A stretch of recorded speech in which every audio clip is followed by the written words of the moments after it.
Welcome back to Theology Made Simple. I'm Russell Ocampo.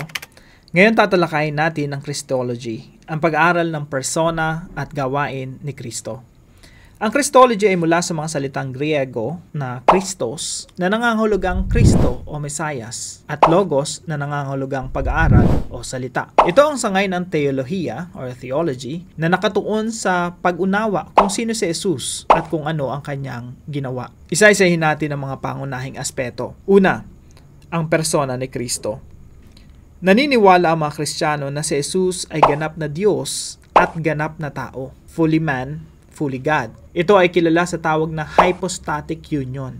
So tandaan natin, hypostatic union. Sinasabi sa Juan 1:1 at talatang 14, sa pasimula pa ay naroon na ang salita, at ang salita ay kasama ng Diyos, at ang salita ay Diyos. Ang salita ay nagkatawang tao, ibig sabihin yung salita ang Panginoong Jesucristo, siya ay nagkatawang tao at nanirahan sa gitna natin. Ibig sabihin si Jesus, ang walang hanggang anak ng Diyos, ay nagkatawang tao nang hindi tumigil or tumitigil bilang Diyos. Pangalawa, ang gawain ni Kristo. Ang misyon ni Jesus sa lupa ay upang pagkasunduin ang sangkatauhan sa Diyos. Ito ay naisakatuparan sa pamamagitan ng kanyang, una, pagkakatawang tao. Ang Diyos ay naging tao. Pangalawa, ministeryo. Pagtuturo, pagpapagaling at pagpapahayag ng kaharian ng Diyos. Pangatlo, pagpapapako sa krus. Ang sakripisyal na kamatayan ni Jesus sa krus upang tubusin ang ating mga kasalanan.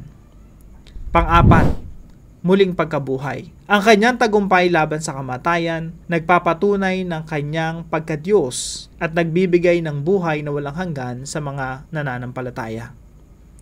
Panghuli, pag-akyat sa langit o tinatawag nating ascension. Si Jesus ay bumalik sa langit kung saan siya ay namamagitan para sa atin. Pangatlo po, ang mga tungkulin ni Kristo. Si Jesus ay tumutupad ng tatlong pangunahing tungkulin: prophet, priest, and king. So yung una po, propeta. Inihahayag niya ang kalooban at katotohanan ng Diyos. Pangalawa, priest o pare. Siya ang tagapamagitan sa Diyos at sangkatauhan. Inihahandog ang kanyang sarili bilang sakripisyo. Pangatlo, king or hari. Siya ang naghahari sa buong sannilikha at babalik upang kumplituhin ang gawaing pagtutubos sa buong nilikha. Ang pag-unawa sa Christology ay mahalaga dahil ito ang tumutulong sa atin na maunawaan ang sentro ng pananampalatayang Kristiyano, ang pagkakakilanlan at misyon ni Jesucristo. Siya ang pundasyon ng ating kaligtasan at ang sentro ng pagsamba at debosyon. Salamat sa pagsama sa amin ngayon. Tandaan, hindi kailangan maging komplikado ang theology. Abangan ang higit pang simpleng pagpapaliwanag ng mga malalalim na katotohanan.